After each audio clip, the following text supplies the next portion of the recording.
why don't you just kind of walk us through maybe some of the product feed optimization that just kind of gives Google a little bit more insight into understanding about these products that maybe you would have a hard time understanding? You have the basics, principle, the main ones, the title, descriptions, but also you have price, shipping, categorizations of categories, product type. You can also have start adding some attributes like age, gender, color. There are a lot of different attributes you can add to help Google understand what your product is. Again, it's not the same to say I'm selling a shoe than saying I'm selling a shoe for women or for these about like it's a brown shoe, not a black shoe. So there are lots of things that you can add to that specific item for Google to understand and then match to a specific search query from a user and show the most relevant item for that user. So you have price, keywords, categories, image, product details, promotion, reviews. There's a lot, and we are going to cover those then. Awesome. I know it's a lot. And within this presentation, we're actually going to prioritize a couple of these because, yes, you can probably optimize by 20 or 30 different attributes, but we're going to boil it down and really prioritize some of these things. And then for advanced marketers, which CC and our team is definitely in that camp of as they manage e-commerce products.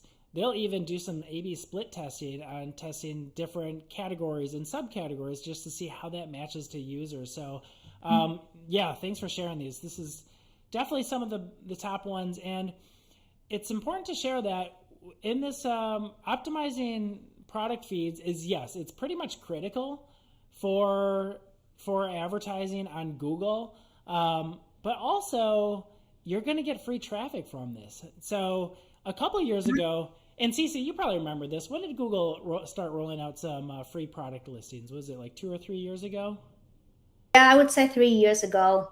And you could start seeing how these optimizations had an impact because you not only see traffic coming from free listings, we are also seeing sales, and that's huge. Yeah, and this was a big play because Google for the longest time has been a pay per play company, but strategically they're probably thinking of like, well, who's our number one competitor for e-commerce? And well, that's Amazon. Amazon has a lot of organic free listings, so if Google wants to provide a great user experience, which they usually try to hit first and foremost, all their products they can't just be ads. They have to vary it up with just organic products as well. So this is a really fun thing that Google rolled out to anyone watching this. Even if you just optimize your feed and you're not even gonna advertise, you're gonna get traffic and you're gonna get sales. That's just what happens by nature of it. And then just to take this one step further, there's other platforms out there that can use an optimized product feed. Cece, I know I'm deviating just slightly, but do you want to talk about that for a second? Other channels and platforms that we can use, for Yep. example, Microsoft Bing. We are Mm-hmm. using the feed on Microsoft Bing. We are using feed optimizations on Google, or no, sorry, on Meta for the Instagram shop. I mean, uh, everywhere you can upload your catalog. Feed optimization is going to help you find your audience target, and your users are going to be able to find you throughout all across all of the channels, not only Google but also social media, Bing, everything. Yeah.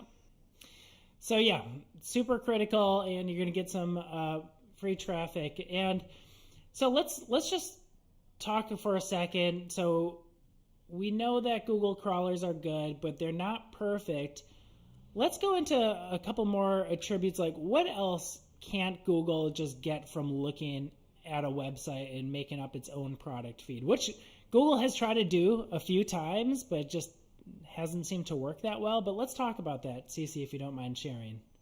Of course, I mean, if you are, for example, selling shoes, Google might understand that you're selling shoes, but they don't know if it's for women, for men, for kids. They don't know if it's a safety shoe or what type of shoe, or a waterproof, or maybe leather or different types of fabric. There are lots of things that Google doesn't know, and that's why you need to add those attributes to your feed so that Google understands. And if Google understands, then Google knows when to show your item and to whom to show your specific product. Yeah. And it's super critical because if you're advertising and let's say you don't have an optimized feed that has inventory, and let's say it's holiday and you're cruising through inventory, there could be cases where you're just advertising inventory that you can't even sell and you're just paying for all this traffic. Well, there's things, for example, there are also some things like labels like in stock or out of stock.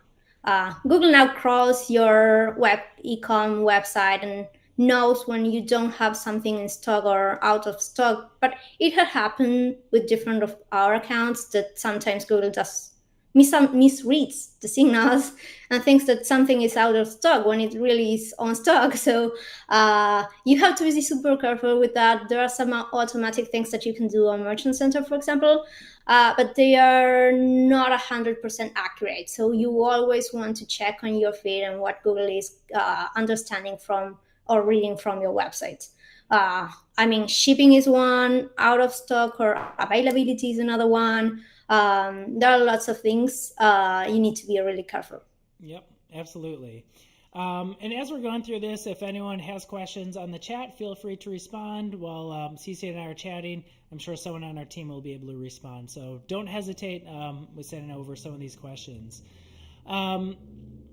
So we talked a little bit about advertising, but Cece, tell me how important it is to have an optimized feed specifically for advertising, and we can focus on Google for a second.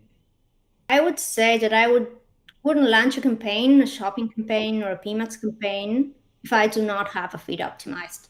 Why? Because it would be just throwing money away. It's the same as optimizing a keyword list for search ads. Exactly the same. You need to think about that. What's the first thing you do when you're going to launch a search campaign? You think about the keyword list. You think how to optimize that.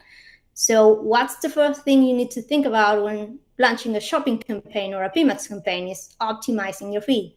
Why? Because you're going with the titles, descriptions, category, product type, all of those inputs and signals are going to help Google understand what your product is. And the thing is, if you do not have a feed optimized and you are giving Google the incorrect data, Google might start learning things that are not even helpful for you. So then what you will have to do is force Google to relearn to understand what your product actually is. So you would be spending money not helping Google understand what your product is, and then you will have to undo what you have done, spending more money to help Google actually understand what your product is. So it's kind of the most important thing if you're going to launch a shopping campaign or a PMAX campaign. Yep. And we see it all the time. We have clients that come over to us that they've been potentially advertising for a year or years with a pretty subpar feed, and even just clean up the feed, all things stay the same.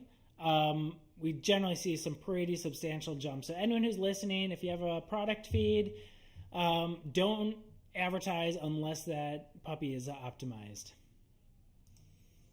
And then another fun tidbit on feed optimization, outside of just making sure Google is aware of all the nuances of each product and attribute, you're going to stand out from your competition, and you can upload what makes your products, your store, unique, because it is a very competitive landscape in retail. And as you're showing below the search bar on Google, you want to have your products stick out from the rest. So there's a ton of different attributes that you can add, such as price, appealing images, copy, promotions, ratings, reviews.